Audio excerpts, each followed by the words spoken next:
Well, as many of you may know, this last week I went to a conference for Monday through Friday, and it lasted each day from 8:30 to 5:30. I felt like I was drinking through a fire hose. Plus, we had homework every night. So I thought I'd just share all of that with you this week in the next 10 minutes. No, that's not where we are. We have been in a series called Learning How to Breathe Underwater, Spirituality in the 12 Steps. And today we kind of is at a break point in the sense that we've gone through steps 1 through 9. And steps 1 through 9 are about getting healthy, about getting whole, about cleansing your soul, about coming to grips with the sin disease that we all have. In other words, we're all not our best selves. It's about taking responsibility and accountability. It's about serious self-examination. And after that, it's about confessing that to God and to someone else, and then to going to the people that you have offended and begin to make amends for that. I mean, all of that is basic spirituality. It's basically what Jesus says. It's what Paul says. All have sinned and fallen short of the glory of God. We are saved by Christ on the cross. And as a result of that, we've been given the ministry of reconciliation because we have been reconciled to God. We should then reconcile ourselves to each other.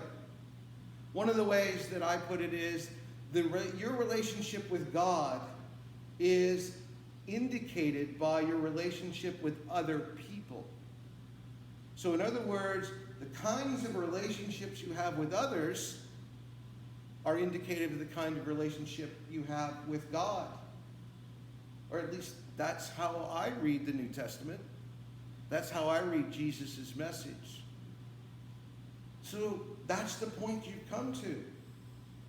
But just like Christianity, and just like getting over alcoholism, you're never recovered. You're always recovering. You're never a Christian. You're always becoming like Christ. It's a journey. It's a process, not a destination.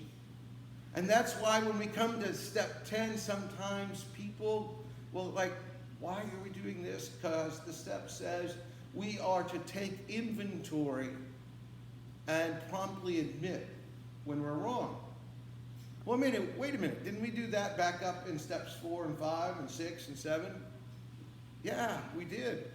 But the reality is getting healthy and staying healthy are two separate things. Think of it this way.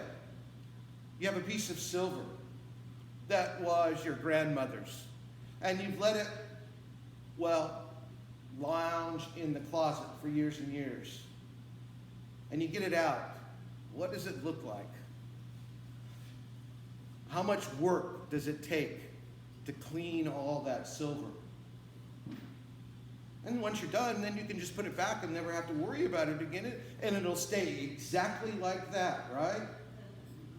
No. You clean out a garden. You clean out all the weeds. You straighten it all out. And you only have to do that one day, right? It's only once a year. No, it's a daily practice. It's a continual practice.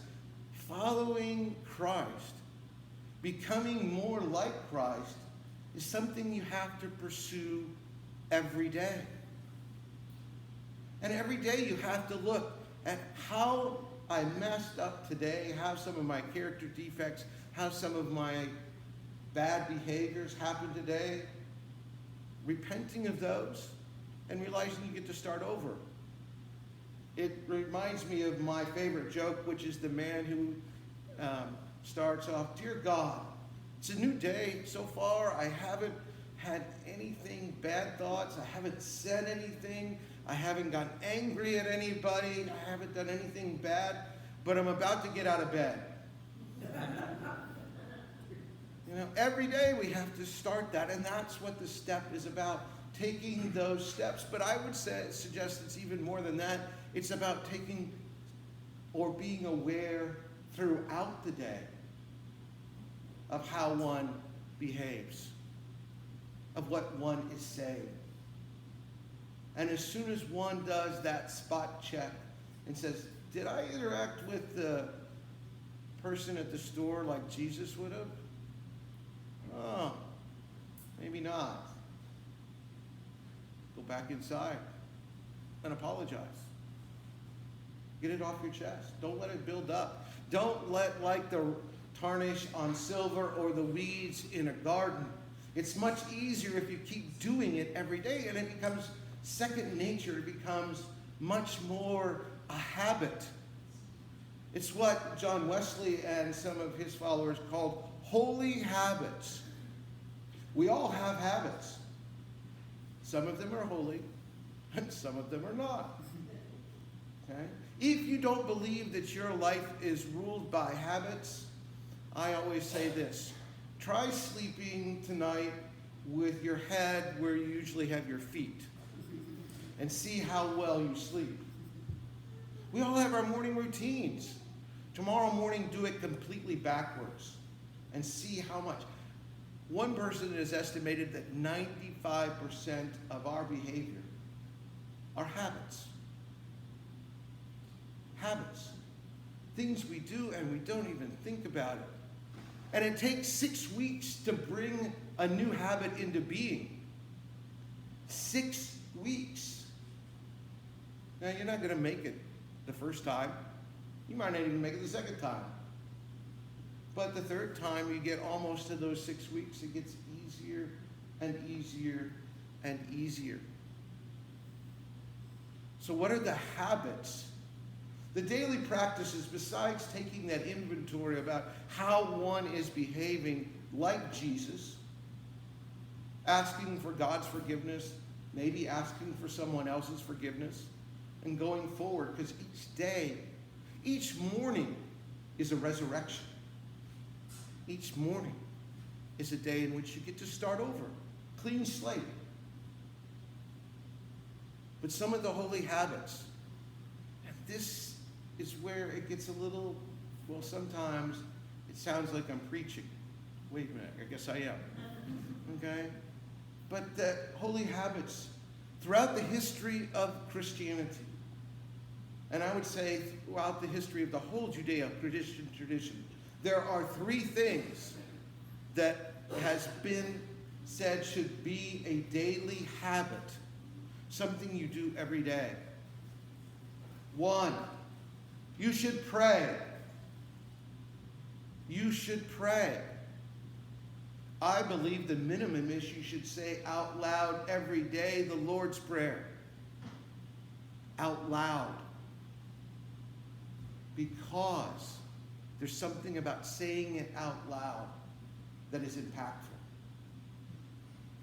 In our own Anglican tradition, we have the daily office, but if you think that's too long, then there is in the Book of Common Prayer daily devotions for individuals and families.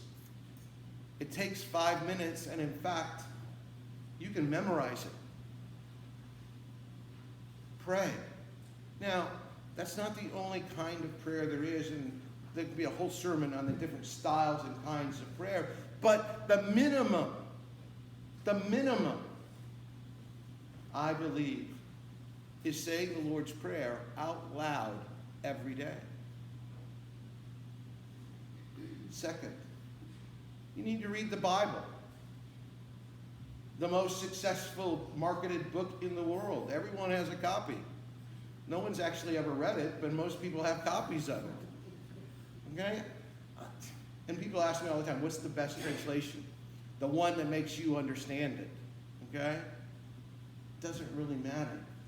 Doesn't matter if don't set the goal, I'm going to read the whole Bible this year. You'll get bogged down in Leviticus and Numbers anyway, so don't start that way. Just say you're going to read 1 verse a day. 1 verse. And start with the Gospel of Mark. Just start with, but you have to read it every day. Every day. Say the Lord's Prayer, read it every day. And the third thing, Third thing is you have to be Jesus to somebody else every day. I don't know what that looks like for you. I don't know what your circumstances are. But you have to be like Jesus to someone every day. You are, after all, his disciple, his follower. How are people going to know that you're a disciple of Jesus, a follower of Jesus, if you don't act like him? If they don't see you doing that once a day? It could be as simple as a smile. It could be as simple as opening the door. It could be as simple as saying thank you. But it could be a whole lot more.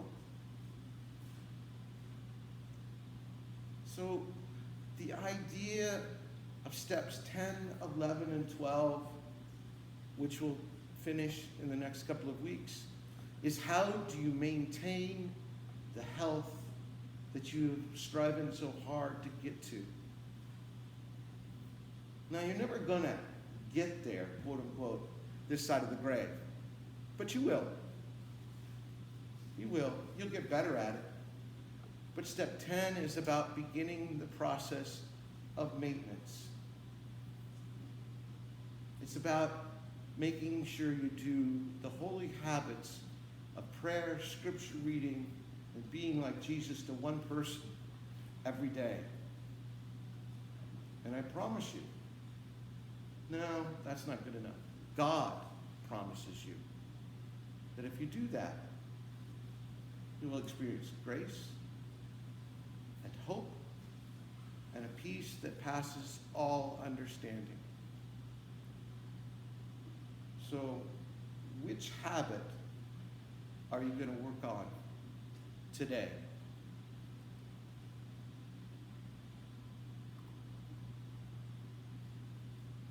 Amen.